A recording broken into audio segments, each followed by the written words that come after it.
Good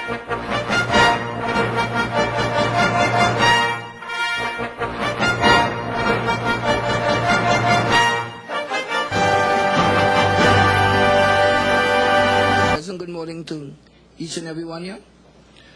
Honorable Ministers and Secretary of Foreign Affairs of this great institution, and all you ambassadors and representatives of our peoples of the Americas and the Caribbean who are here today. As President of COSATE, I bring to you all greetings from our 55 million workers and their families throughout our hemisphere. I am Robert Giuseppi, President of COSATE.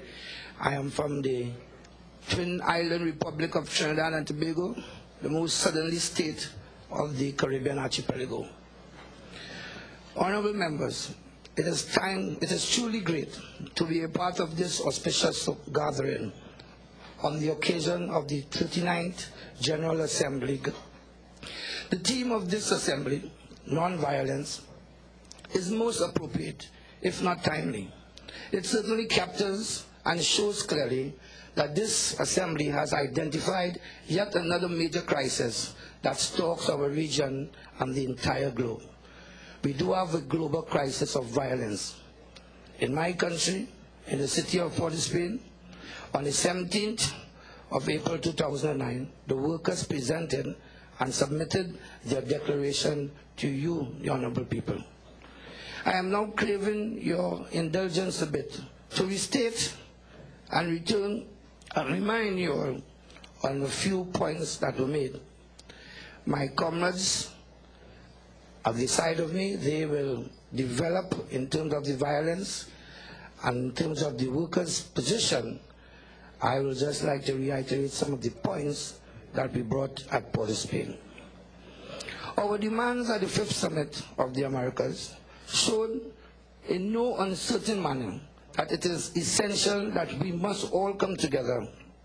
We need to eradicate the violence that workers and the common people, who I may say make up the majority of people in this hemisphere, and these common people are exposed every hour, every day, and every month of the year to the violence of false democracy, to the violence of poverty, to the violence of inequality, to the violence of discrimination in all its forms, to the violence of job and income insecurity, and to the violence of unaffordable food and energy.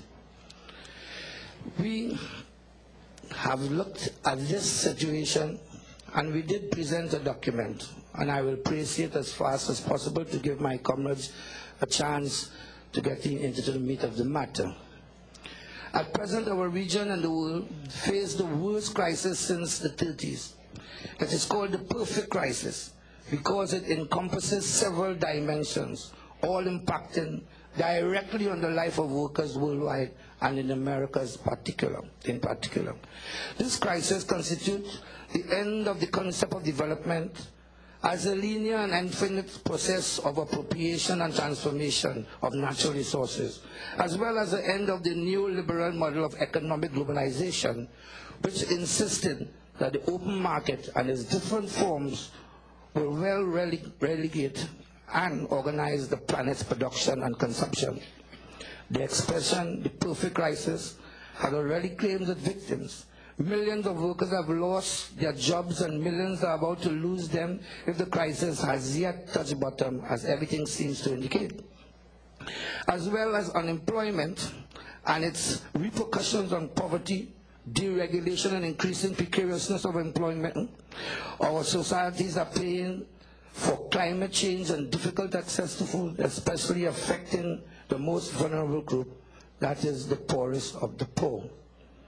With the establishment, we believe that the main responsibility for this crisis is and was the governments of many of our countries. The governments of world power, through their political and economic clout, and that of international institutions that they have utilized or neutralized, modeled the world that cracked at the end of last year. Only blaming irresponsible bankers is to deny the responsibility of those that were responsible for the regulation of financial markets. Blaming only the industrial sector and consumers for exceeding the planet's capacity is to deny the responsibility of those who should have limited one kind of production and consumption long ago and should have invested in advancing towards another development model for the global economy. Therefore, we the workers demand the governments of our countries to respond with efficiency, innovation, and commitment to safeguard the destiny of humanity and the well-being of workers. We believe that this crisis also involves a crisis of distributed justice. That is the disconnect between salary increase and productivity increase. The privatization of public utilities that neglects the supply of world public resources such as environment, social protection, food security, increasing job precariousness, increasing informality in the labor relations, and the deregulation of the labor market. In short, the disconnect between wealth, development, and solidarity. For the perspective of the trade union, the way out of this crisis will be done in greater